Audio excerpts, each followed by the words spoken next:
Los Corresponsales, un programa dedicado a observar la imagen que tiene México fuera de nuestras fronteras. Una conversación con los periodistas extranjeros que todos los días reportan sobre el país en los medios internacionales. Cruzar la frontera de norte a sur es más fácil que hacer un paseo en bicicleta en domingo por la avenida Reforma de la Ciudad de México. En contraste, hacerlo de sur a norte siempre es un dolor de cabeza. No importa que sea en los puentes de San Isidro o de Santa Fe, en Nuevo Laredo o en Matamoros. Muchas de las veces, el agente migratorio de los Estados Unidos que nos recibe con mala cara parece mexicano. Y sin embargo no habla español o de plano no parece entenderlo. Alfredo Corchado, periodista méxico-americano, con orígenes en Durango y en Texas, publicó recientemente la primera parte de un formidable reportaje en la revista The New Yorker sobre los custodios de la frontera. ¿Quiénes son esos custodios? ¿Cómo se perciben a sí mismos? ¿Cómo perciben a sus parientes mexicanos?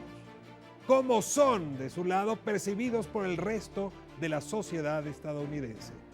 Para responder a estos temas, hoy por la noche tenemos precisamente como invitado a Alfredo Corchado, corresponsal del periódico tejano Dallas Morning y quien en asociación con el programa de periodismo del CIDE elaboró este reportaje ahora imprescindible.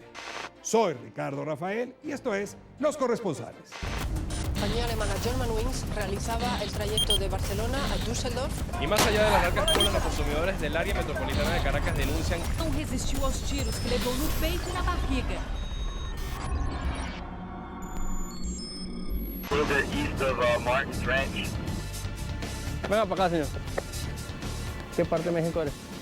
De Michoacán. Both from the Guerrero? No. We started to question them, and right away they got real nervous. We determined alienage and placed them under arrest. 3 individuals we initially caught at the park got a phone call from their smuggler. Phone started to ring, so I picked up, pretended that I was the individual with the phone, and this female told me to continue walking until I hit the parking lot. Venga para acá. ¿Qué andas haciendo acá? Ven aquí con unos amigos. ¿Dónde está tu teléfono? En mi casa. Trae tu teléfono. Agent Miranda instructs her to redial the last number she called. You know English? A little bit. Okay, what are you doing? No. You just deleted a phone number. Okay? ¿Crees que no te vi? ¿Me entiendes? Siéntate ahí. Exactamente. Estaba haciendo nada. Sí, ¿cómo que no? Borraste la llamada, ¿ok? ¿Qué crees que estoy tonto? Alfredo Corchado, es un regalo para los corresponsales, para su audiencia. No, muchas tenerte. gracias, muchas gracias. Me da mucho gusto. Y bueno, déjame comenzar con la primera pregunta relacionada con este formidable, yo decía imprescindible reportaje. La isla Ellis, esta que también retrató Charlie Chaplin, donde había una suerte de rito de pasaje para toda esta migración europea que llegó en el siglo XIX. Ciertamente los puentes de San Isidro, de Santa Fe y tantos otros se han vuelto las Islas Ellis del siglo XX, del siglo XXI. Exacto. Y a ti se te vuelve obsesión, bueno, interés, aproximarte a esa isla de pasaje. ¿Por qué visitar San Isidro? ¿Por qué Laredo y Nuevo Laredo? ¿Por qué Santa Fe? Yo creo que es algo más como obsesión, ¿no? O sea, yo nací en Durango, me crié en California, pero para mí toda la vida ha sido la frontera. Yo me acuerdo de joven, de adolescente, que pasaba a Juárez y regresaba y decía American, American, sin tener que presentar mi pasaporte o algún comprobante.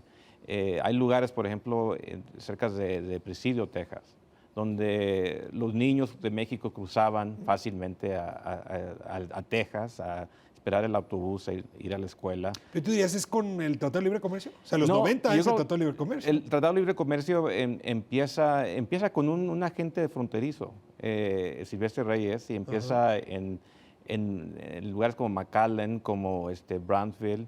De ahí empiezan a ver que cuando hablan de endurecer la frontera, los puntos suben, o sea, las encuestas suben, etcétera. O sea, es popular. Es popular. políticamente atractivo subir el muro, aunque sea en ese momento todavía a partir de la migra. Y lo que de veras cambió la dinámica es en los ataques de 2001, o sea, septiembre 11 de 2001. Allí de veras se siente el frío entre los países. Ahora, tienes fronteras, muros como el de Trump, que son físicos, pero tienes también muros humanos. Y tú le prestas atención a un personaje singularísimo, el custodio, el agente de la migra. Este personaje que cuando vemos asumimos como mexicano, pero cuando hablamos con él no nos entendemos muy bien con él, o él pretende Más que o no nos menos, entendamos más o muy bien. menos. Y tú dices, a ver, quiero estudiar a este personaje, ¿quién es?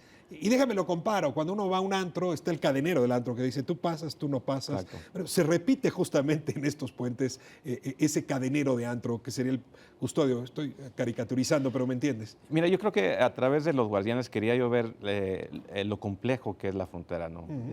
A través de sus actividades, a través de sus pensamientos, de quiénes son. Muchos son, la mayoría son mexicoamericanos, muchísimos con padres mexicanos, con raíces muy, muy mexicanas, incluso algunos cuyos padres pasaron ilegalmente a Estados Unidos. Entonces hay esa carga emocional, ¿no? Pero yo me acuerdo en los 70s, o sea, cruzabas la frontera y me acuerdo que mis padres me decían, ojalá nos toque un mexicano, ojalá, porque nos van a entender mejor, va a haber más empatía, etcétera. A raíz de los 90, desde 2001, estás en el puente, o sea, yo vivo en la Ciudad de México, pero cruzo frecuentemente y cuando estoy cruzando digo, ojalá no me toque un mexicano, por esa carga de conciencia, ¿no? Porque por tratar de probar de que la lealtad es de veras a Estados Unidos. Más papista que el Papa, diría el refrán. Exacto, exacto. A ver, te detengo aquí. Entrevistas a Oscar, quien un día le dice a su padre, quiero trabajar para la Border Patrol. Exacto. Y el padre le dice, sí, para que humanices esa relación con México. Y él te confiesa que esa es una misión que él mismo asume. Exacto. Pero por el otro lado, tiene que presentarse ante sus colegas como el más duro de los duros, como el más firme, como el más asimilado de los estadounidenses. ¿Cómo se vive esta doble lealtad? ¿Cómo se escinde o cómo se resuelve la contradicción? Yo creo que una de las cosas más bien que yo he sido testigo como periodista es la relación entre Oscar y su papá, que lamentablemente murió hace poco. Pero ves dos mundos, ¿no? Y ves a Oscar... El padre de Oscar era de Sonora, ¿no? Exacto, de Sonora. Pero un señor muy firme, muy a sus raíces, a su cultura, y aún ves a Oscar tratando de ser la persona leal, o sea, ser la persona de que es norteamericana, o sea, patriótica como mexicano. Yo creo que es un conflicto que muchos asumen, unos mejores que otros. O sea, yo creo que ves a un Oscar y abraza su cultura mexicana, otros que quizás la rechazan un poco más por miedo. Pero hay un prejuicio de que el mexicano es culturalmente corrupto. Es posible que a este agente de la migra le caiga esa sospecha, entonces tengan que probar minuto a minuto que no es corrupto. Es una cosa muy fatigante. Muy fatigante y muy en la frontera, ¿no? Y creo que mucha gente cuando ve eso entiende mejor Estados Unidos-México. O sea, si México es tan violento, por ejemplo, en lugares como Ciudad Juárez, que en una época fue de las más violentas en el mundo, o en México, y al lado paseño es de las ciudades más seguras. Ahí empiezas, un homicidio al año es una cosa extraordinaria. 14, algo así, pero digo, ves ese fenómeno y entiendes más ambos países. A mí me gustó mucho esto que te dice Oscar cuando advierte, a ver, aquí no hay blancos y negros. Lo fundamental es entender los grises. Exacto. Y entonces me acuerdo de esta definición que a mí me gusta mucho usar. Esto no es un borderline, es una línea fronteriza, es un borderland. Y los borderlands son matices, hay grises por todos lados y mejor hay que tomársela con calma y entender esa realidad en lugar de simplificarla como ahora justamente la política estadounidense de cada las elecciones está haciendo. Y te dicen muchos norteamericanos, cuando llegan a la frontera llegan con esa mentalidad, ¿no? Blanco y negro. La gente blanco que es, y moreno. Blanco y moreno. Y la gente que vive en la frontera, o sea, los guardianes de la frontera te dicen, no, tienes que entender lo gris. para de veras entender la verdad. ¿Por qué la Border Patrol, las distintas agencias, contratan mexicoamericanos para esa tarea? En parte porque, o sea, es la comunidad, ¿no? O sea, las comunidades en la frontera, la mayoría son mexicanos, mexicoamericanos. Entonces es algo muy común. Pero podrías traer, no sé, vecinos de Canadá para que estuvieran ahí como, en efecto, como muro impenetrable. Exacto, pero también es gente que yo creo que conoce mejor las fronteras, conoce mejor la dinámica de vivir la frontera. La autoridad entiende que hay grises y Saben que se que hay requieren grises. agentes para poder entender la cultura de los grises. Exacto, o sea, que sean bilingües, que sean biculturales. En uno de los reportajes me enfoco en Yesenia, ¿no? Una mujer con raíces en Chihuahua, en El Paso, que a través de ella se pueden comunicar con los centroamericanos.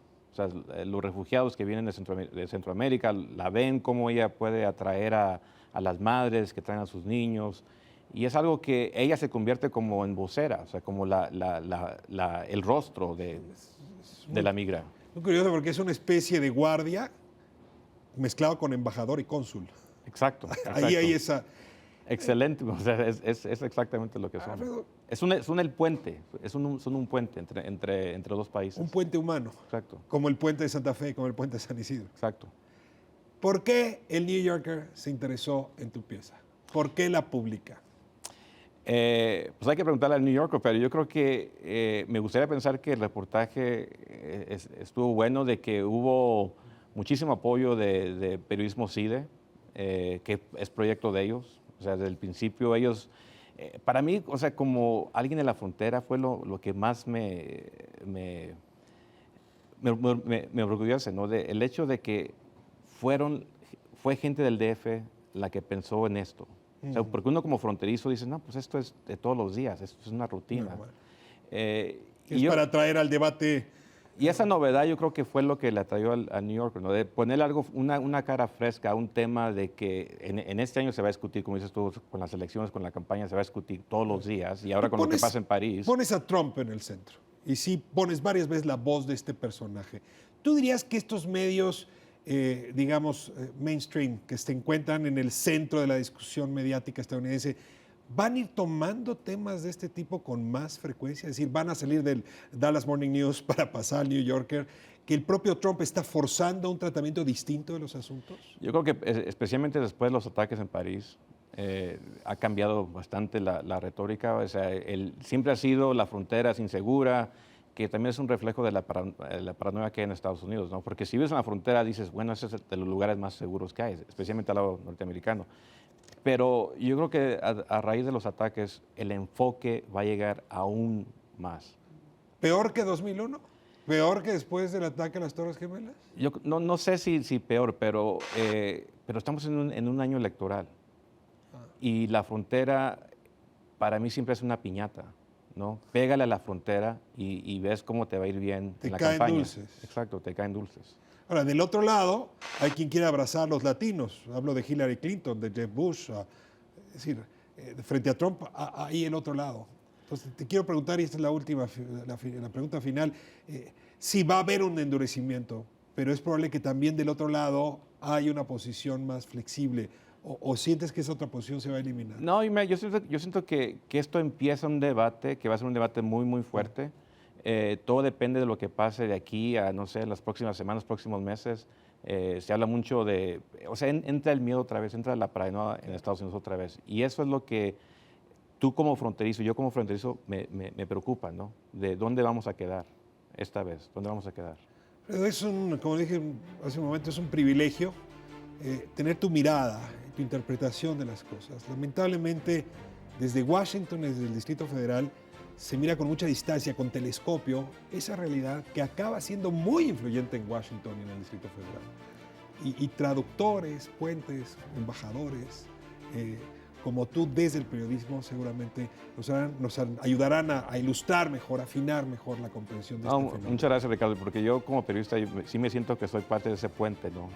Ojalá sea un puente de entendimiento entre ambos países y entre ambas capitales. Felicidades por el éxito. Muchísimas gracias. Nos vemos próxima semana, Corresponsales, este programa que nos ayuda a entender cómo se ve México en nuestras fronteras y fuera de nuestras fronteras. Próxima semana, Canal 3.